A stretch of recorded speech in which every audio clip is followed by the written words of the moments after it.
Hello YouTubers, this is the Noobifier, and welcome to a guide that will help you quickly change the cams and springs in your VirPil T50 base. A full detailed teardown, cam change, spring change, and then assembly. Please check the description or click the link for my video review of this product. Let's begin. There are 3 situations you may need to perform a teardown. To change one or both cams, to change one or both springs, or to perform basic maintenance such as cleaning.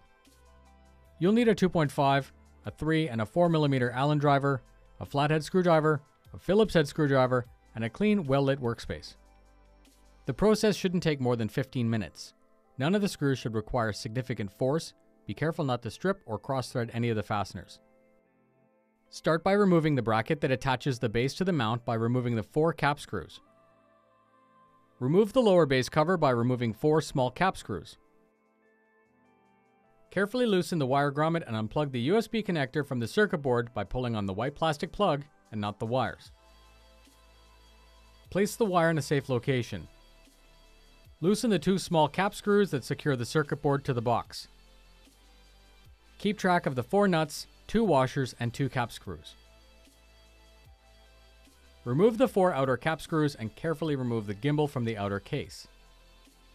Ensure to protect the circuit board and wires from damage. Remove the 4 inner cap screws and rotate the cover so that you can see the top of the tension adjuster for the roll axis. Completely loosen the tensioner until it unthreads from the sleeve nut, which will release the arm and expose the roll cam. If you need to change the spring, now would be the time to swap it out. Remember the placement of the nylon spacers. Now you have access to the cam if you need to change it. Using a Phillips screwdriver, carefully remove the 2 screws that hold on the cam. These screws have thread lock on them, and it's very important that you don't strip them. Once the screws are out, remove the cam and replace it with the cam that you want.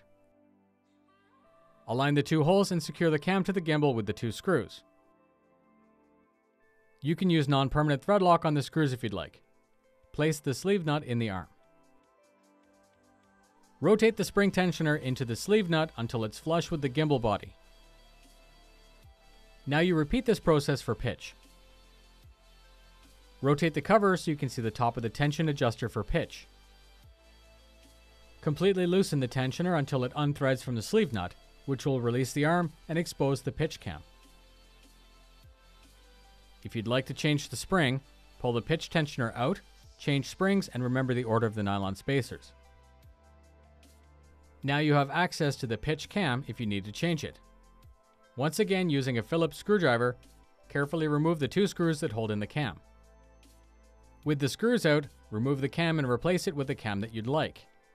Align the 2 holes and secure the cam with the 2 screws. Place the sleeve nut in the arm.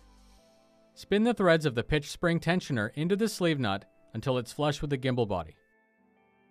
To reassemble, rotate the top cover until it lines up with the 4 threaded holes.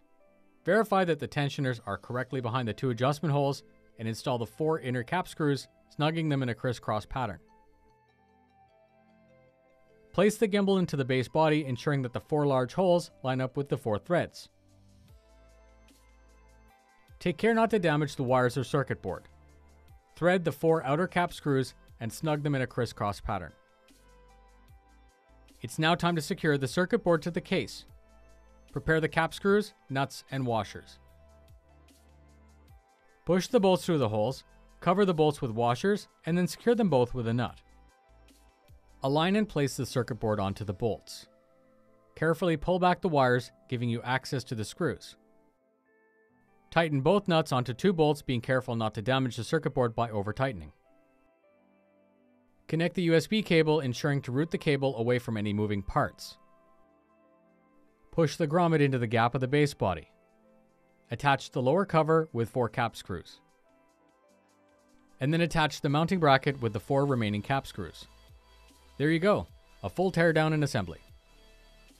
Feel free to ask any questions in the comments. Fly safe, and I'll see you in the verse.